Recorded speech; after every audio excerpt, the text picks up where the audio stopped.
everyone. This is Arlen Fisher of Park Company Realtors coming to you from Horst, North Dakota.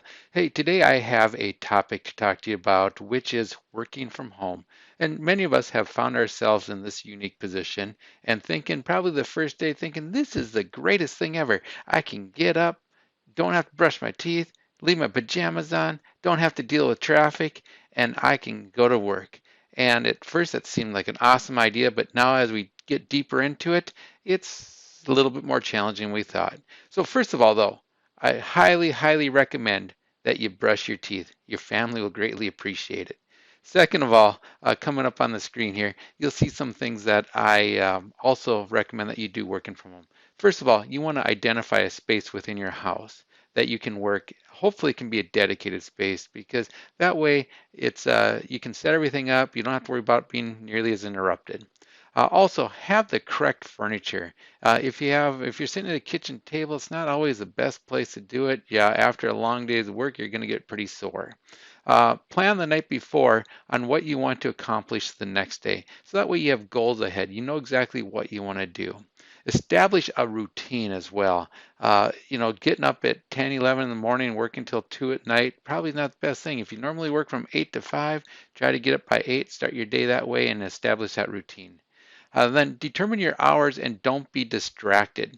I when working at home, one of the challenges I have is, kids will come in the room, distract me, or I'll think about doing laundry or something crazy like that. So stay focused because the more you're focused, the more productive you'll be.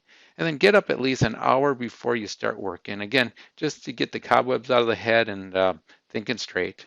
Next, get dressed. Get dressed like you normally would for work. Make sure you do that because, again, it's going to make you feel more productive and more ready to go. And don't multitask chores at home. Like I mentioned, sometimes I try to do the laundry. Well, when I go out and do the laundry, then next thing I find myself in the kitchen having a snack. Then I'm sitting there watching TV with the kids. It's just, again, don't try to multitask. Just focus on work at home. And don't work with the TV on. With that, the best thing is to have a low volume music. Now, I'm guilty of it. You probably can see the TV behind me.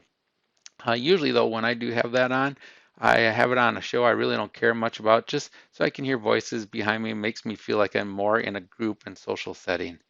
Take lunch and other short breaks during the day is also important. You do need to get up, get away. It's good for your body, good for your eyes to move away from the computer screen every once in a while. Communicate with your colleagues throughout the day too.